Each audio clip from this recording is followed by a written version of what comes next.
당신은 진정으로 예수 그리스도께 속한 사람입니까? 이 질문은 단순히 종교적인 소속을 묻는 것이 아닙니다. 주일마다 성당에 가는지, 가정에 성경책이 있는지, 또는 가톨릭이라는 이름 아래 살아가는지를 묻는 것이 아닙니다. 더 깊은 곳을 향한 질문입니다. 당신의 마음 깊은 중심에서 당신은 진심으로 예수님을 주님으로 고백하며 그분의 뜻에 따라 살고 있습니까? 하나님께 자신을 드리며 당신의 삶 전체가 그리스도 안에 있음을 믿고 계십니까? 이 질문은 우리를 불편하게 만들 수 있습니다. 우리는 흔히 자신이 나름대로 신앙생활을 하고 있다고 생각합니다. 미사에 참여하고 묵주기도를 드리고 교회 안에서 봉사를 하며 살아간다면 그것으로 충분하다고 여길 수 있습니다. 그러나 성경은 그렇게 말하지 않습니다. 마테오복음 7장 21절에서 예수님은 다음과 같이 말씀하십니다. 나더러 주님이 주님 하는 사람이라고 해서 모두 하늘나라에 들어가는 것은 아니다. 하늘에 계신 내 아버지의 뜻을 실행하는 사람이라야 들어간다. 이 말씀은 충격적이면서도 동시에 우리에게 깊은 영적 성찰을 요구합니다. 단지 입으로 주님을 고백하는 것이 아니라 삶으로 하느님의 뜻을 실천하는 사람이 참된 신자라는 것입니다. 그리스도의 이름으로 기도하고 그분의 이름으로 기적을 행하고 믿음의 언어를 사용하는 것으로는 부족합니다. 우리의 마음이 진정으로 그분께 속해 있는가, 우리의 삶이 복음에 뿌리를 두고 있는가를 물으셔야 합니다. 예수님께서는 이어서 이렇게 말씀하십니다.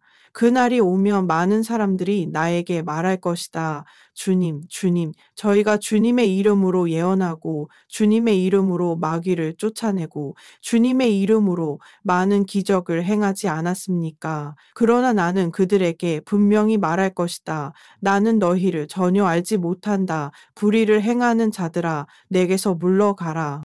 이 구절은 우리에게 두 가지 중요한 진리를 일깨워 줍니다. 첫째, 겉모습의 신앙은 구원의 보증이 아니다. 둘째, 하느님과 인격적인 관계 안에서 살아가는 것이야말로 진정한 신앙의 핵심이다. 그렇다면 우리는 어떻게 살아야 할까요? 이 글을 읽는 당신은 지금 어디에 서 있습니까? 혹시 오랜 신앙생활 속에서 마음이 무뎌지고 있지는 않습니까? 미사에 참석하더라도 마음은 멀리 떨어져 있지는 않습니까? 기도할 때 하느님과의 친밀한 대화가 아닌 습관적 반복에 그치고 있지는 않습니까?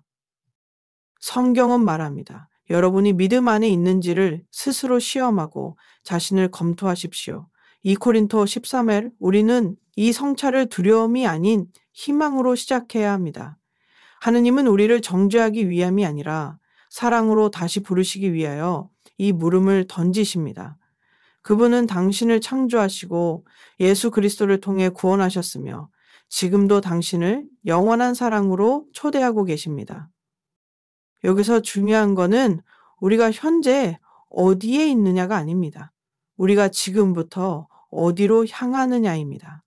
하느님께로 돌아가는 길은 언제나 열려 있습니다. 아무리 오랫동안 신앙에서 멀어져 있었더라도 주님은 우리의 회개를 기다리시며 문을 두드리십니다. 예수님은 말합니다. 보라, 내가 문 앞에 서서 두드리고 있다. 누구든지 내 목소리를 듣고 문을 열면 나는 그에게 들어가 그와 함께 식사하고 그는 나와 함께 식사할 것이다. 요한묵시록 3이시오. 당신은 이 초대에 응답할 준비가 되었습니까? 지금 이 순간 하느님은 당신의 마음 문을 두드리고 계십니다. 당신이 다시 시작하기를, 당신이 그분께 마음을 드리기를, 당신이 그분과의 관계를 새롭게 하기를 원하십니다. 그리고 이것은 당신 혼자 해야 할 일이 아닙니다. 성령께서 이미 당신 안에 일하고 계시며 회개의 은총을 이끌고 계십니다. 다시 돌아오는 길은 긴 여정처럼 보일 수 있습니다. 그러나 그 길의 시작은 단순하고 작을 수 있습니다. 조용히 무릎을 꿇고 이렇게 기도하십시오. 주님, 저를 불쌍히 여겨 주십시오. 당신의 뜻 안에 다시 살고 싶습니다. 제 마음을 새롭게 해 주십시오. 제가 다시 당신께 나아가도록 도와주십시오. 이 짧은 기도 안에 성령의 역사가 일어납니다. 이 진실한 고백 속에서 하느님의 자비가 흘러옵니다. 회개는 단지 죄를 후회하는 것이 아닙니다. 하느님의 사랑 앞에서 다시 일어서는 결단입니다. 그것은 과거를 끊고 새로운 삶을 선택하는 용기입니다. 그것은 더 이상 이름만 가톨릭이 아니라 삶 전체로 복음을 살아가는 사람이 되려는 마음의 방향 전환입니다. 지금이 바로 은총의 시간입니다. 오늘 이 순간부터 새로운 신앙 여정을 시작하십시오. 하느님의 말씀을 가까이 하십시오. 침묵 속에서 기도하십시오. 성사 안에서 회복을 체험하십시오. 그리고 무엇보다 하느님께 마음을 드리십시오. 그분은 결코 당신을 외면하지 않으십니다. 당신이 돌아오기만을 기다리고 계십니다. 이제 그 사랑에 응답할 때입니다. 참된 가톨릭 신자의 삶. 5가지 표지. 많은 이들이 자신을 가톨릭 신자라고 말합니다. 우리는 세례를 받았고 성당에 다니며 미사에 참여하고 성사 생활을 합니다. 그러나 예수님께서는 단호하게 말씀하십니다. 주님 한다고 해서 모두 하늘나라에 들어가는 것이 아니다. 마태 7,021. 진정한 신앙은 이름으로 드러나는 것이 아니라 삶으로 드러납니다. 가톨릭 신자의 정체성은 단지 교회에 소속된 데 있지 않고 그리스도의 마음을 품고 세상을 살아가는 데 있습니다. 참된 제자는 하느님의 사랑을 온몸으로 살아내고 성령의 열매를 맺으며 하느님의 말씀에 갈급하며 시련 속에서도 믿음을 지키고 복음을 전하는 데 주저하지 않습니다. 이 5가지 표지는 단순한 이상이 아니라 모든 신자가 부름받은 삶의 실제입니다. 2. 하느님과 이웃을 향한 진정한 사랑. 예수님은 율법 전체를 요약하여 말씀하셨습니다. 마음을 다하고 목숨을 다하고 정신을 다하여 주 너의 하느님을 사랑하라.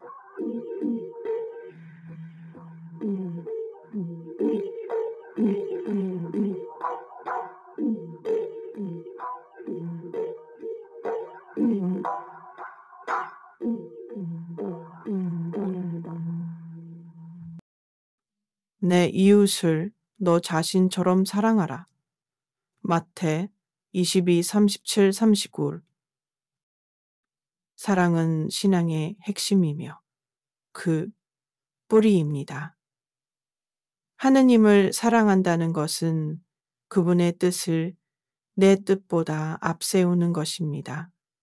단순히 미사에 참석하고 기도문을 외우는 것을 넘어서 삶 전체를 통해 주님을 기쁘게 하려는 태도입니다.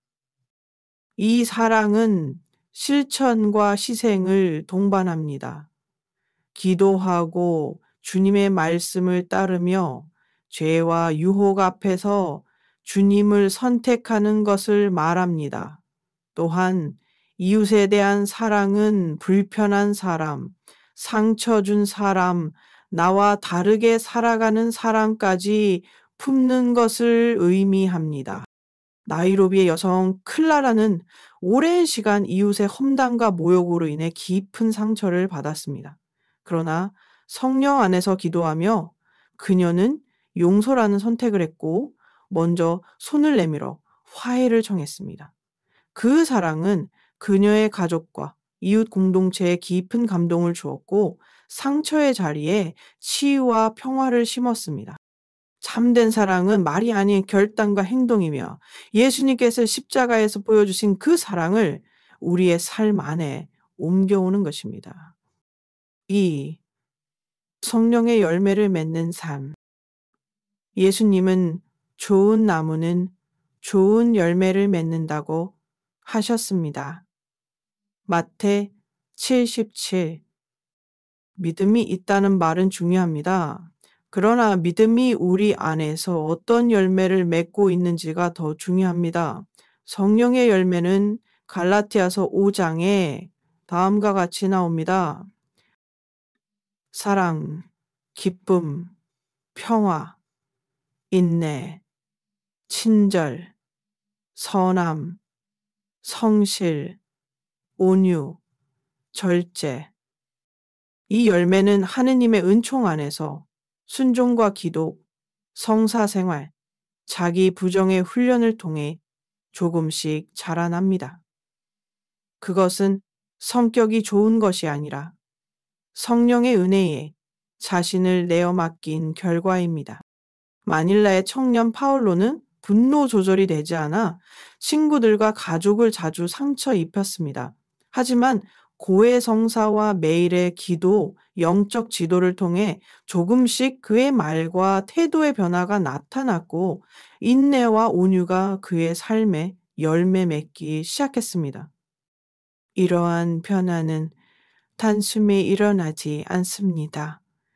그러나 거룩함을 향한 방향성, 즉 하느님을 닮아가려는 삶의 방향은 분명하게 열매로 드러납니다. 성령의 열매는 단지 개인의 성장으로 끝나지 않고 이웃에게 희망과 위로를 전합니다. 가정 안에서, 일터에서, 교회 안에서 열매들이 맺힐 때 우리는 그리스도의 향기를 세상에 전하는 도구가 됩니다. 3. 말씀과 기도를 향한 갈망. 참된 신자는 성경과 기도를 생명처럼 여깁니다. 사람이 빵만으로 사는 것이 아니라 하느님의 입에서 나오는 모든 말씀으로 살아간다. 마태 4:4.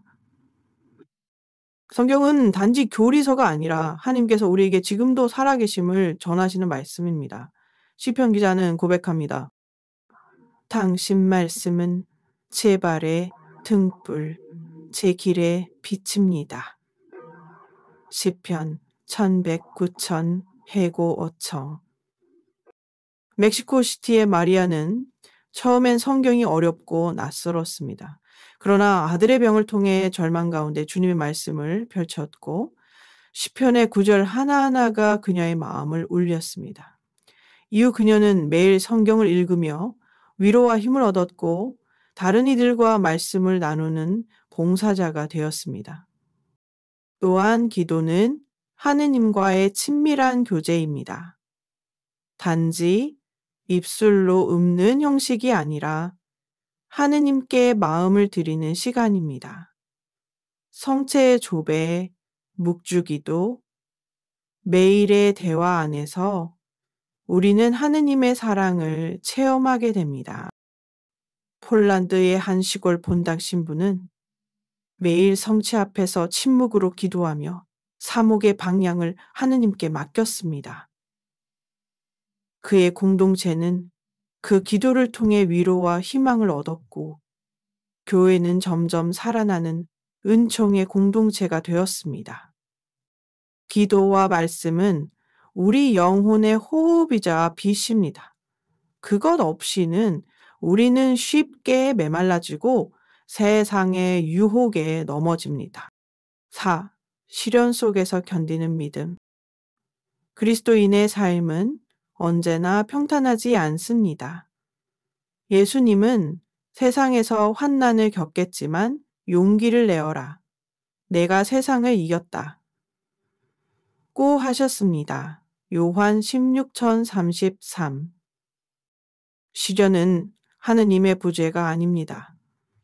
믿음을 정화하는 시간이며 성숙의 기회입니다. 야고보서는 말합니다. 여러 가지 시련을 겪을 때 기쁘게 여기십시오. 이는 여러분의 믿음을 단련하여 인내를 낳기 때문입니다. 야고 1, 2, 3. 요르단의 난민 캠프에 살던 아미나는 전쟁과 삼실 속에서도 매일 묵주를 들고 기도하며 자신의 자녀들을 하느님께 맡겼습니다. 그녀는 공동체를 이끌며 기도 모임을 만들었고 그 안에서 많은 이들이 믿음을 되찾았습니다. 그녀의 믿음은 시련을 통해 더욱 단단해졌고 절망의 자리를 희망으로 바꾸는 도구가 되었습니다. 시련을 신앙의 훈련장으로 받아들일 때 우리는 십자가를 넘어 부활의 희망으로 나아갈 수 있습니다. 5. 복음을 전하려는 열망. 그리스도인은 복음을 안고 사는 존재입니다. 너희는 가서 모든 민족을 제자로 삼아라. 마태 28:19. 이 사명은 성직자나 수도자에게만 주어진 것이 아닙니다. 모든 신자가 받은 소명입니다. 복음을 전한다는 것은 교리 강의를 하라는 말이 아닙니다. 삶으로 증언하고 작은 말과 행동으로 주님의 사랑을 전하는 것입니다. 로마의 직장인 소피아는 오랫동안 믿음을 숨기고 살았습니다. 그러나 성령의 인도하심으로 용기를 내어 동료를 성당 행사에 초대했고 그 만남이 한 사람의 회심으로 이어졌습니다. 그녀는 그날 이후 신앙을 숨기지 않고 복음을 자랑스럽게 나누는 삶으로 변화되었습니다. 복음을 전하는데 특별한 자격이 필요한 것은 아닙니다. 우리의 상처와 회복의 이야기, 사소한 친절과 초대, 기도의 나눔이 누군가에게 생명을 주는 씨앗이 될 수 있습니다. 복음은 기쁨이며 희망이며 구원입니다. 참된 신자는 이 기쁜 소식을 숨기지 않고 세상 끝까지 나누고자 하는 열정을 지닌 사람입니다. 마무리하며 사랑하는 여러분, 우리는 지금 참된 가톨릭 신자의 삶을 드러내는 5가지 표지를 살펴보았습니다. 하느님과 이웃을 향한 사랑, 성령의 열매가 맺히는 삶, 하느님의 말씀과 기도를 향한 갈망, 시련을 믿음으로 견디는 자세, 복음을 전하려는 열망, 복음을 전하려는 열망. 이 5가지는 이상적인 모습이 아니라 모든 그리스도인이 부르심 받은 실제적인 삶의 모습입니다. 우리는 모두 부족하고 넘어지고 흔들릴 수 있지만 하느님의 은총 안에서 우리는 이 삶으로 초대받고 있습니다. 지금 당신은 어디에 서 계십니까? 삶 속에서 이 표지들이 얼마나 드러나고 있습니까? 이 질문 앞에 정직하게 서고 성령께 당신의 삶을 내어드릴 때 하느님은 당신을 통해 크신 일을 시작하실 것입니다. 그리고 우리는 이름뿐인 신자가 아니라 삶으로 복음을 증거하는 참된 가톨릭 신자로 살아가게 될 것입니다. 회개의 초대, 지금 당신은 어디에 서 있습니까? 사랑하는 형제자매 여러분, 우리는 이제 신앙의 핵심을 향해 다가서고 있습니다. 그리스도께서 우리를 부르시는 이 자리는 단순한 지식의 나눔이 아니라 삶의 방향을 바꾸는 결단의 순간입니다. 지금까지 우리는 참된 가톨릭 신자의 5가지 표지를 함께 살펴보았습니다. 그것은 사랑과 열매, 기도, 인내, 선포였습니다. 그러나 이 모든 것은 한 가지 전제에서 출발합니다. 바로 내가 정말 하느님께 속한 사람인지를 돌아보는 정직한 성찰. 예수님께서는 나더러 주님 한다고 해서 모두 하늘나라에 들어가는 것은 아니다 라고 말씀하셨습니다. 이 말씀은 단순한 경고가 아니라 우리를 진리로 부르시는 사랑의 음성입니다. 당신은 지금 참으로 그분을 알고 있습니까? 아니면 단지 그분의 이름을 알고 있을 뿐입니까? 우리는 쉽게 종교적인 습관 안에 머무를 수 있습니다. 매주 미사에 참석하고 묵주기도를 드리고 교회 공동체 안에서 봉사하는 일도 할 수 있습니다. 그러나 주님께서 보시는 것은 단지 행동이 아니라 그 행동의 중심에 있는 마음의 상태입니다. 내 믿음은 살아있는가? 내 기도는 진심인가? 내 삶은 그리스도의 뜻과 닮아 있는가? 이 질문들은 우리를 겸손하게 만들고 하느님 앞에 서게 합니다. 여기서 중요한 것은 이 질문이 정죄나 비난을 위한 것이 아니라는 점입니다. 주님은 당신을 정죄하시지 않습니다. 오히려 당신을 부르십니다. 내게로 돌아오너라, 내가 너를 치유하리라. 하느님의 자비는 언제나 우리를 기다리고 있습니다. 아무리 죄가 깊어도 아무리 마음이 굳어져도 그분의 용서는 더 깊고 더 넓고 더 강합니다. 회개는 단순한 반성이 아닙니다. 회개는 방향을 돌이키는 것입니다. 그것은 세상을 향해 달려가던 발걸음을 이제는 하느님을 향해 돌리는 용기입니다. 그 여정의 첫걸음은 간단합니다. 조용한 시간에 무릎을 꿇고 이렇게 기도하십시오. 주님, 저를 용서해 주십시오. 저를 다시 당신의 품으로 데려가 주십시오. 당신의 뜻을 따르고 싶습니다. 저를 새롭게 하여 주십시오. 이 한마디 고백에 성령의 은총을 불러오는 문이 됩니다. 많은 사람들이 신앙을 부끄러워합니다. 자신의 과거가 하느님께 받아들여지지 않을까 두려워하고 자신의 약함 때문에 감히 하느님께 나아가지 못합니다. 그러나 성경은 분명히 말합니다. 죄인이 회개할 때 하늘에서는 큰 기쁨이 있다. 루카 15:7 하느님은 우리가 돌아올 때 벌하시려는 분이 아니라 두 팔 벌려 안아주실 아버지이십니다. 지금 이 순간이 바로 그분께 돌아갈 수 있는 은총의 시간입니다. 미루지 마십시오. 내일을 기다리지 마십시오. 주님은 지금, 오늘, 바로 이 순간 당신을 부르고 계십니다. 당신이 처한 현실이 어떠하든 하느님의 사랑은 그 모든 상황을 초월합니다. 당신이 상처받았든 실망했든 신앙이 식어버렸든 주님은 포기하자. 그분은 말씀하십니다. 나는 문 앞에 서서 두드리고 있다. 누구든지 내 음성을 듣고 문을 열면 나는 그에게 들어가 함께 식사하겠다. 묵시록 삼선이심.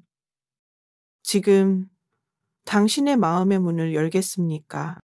회개는 단지 과거를 정리하는 일이 아닙니다.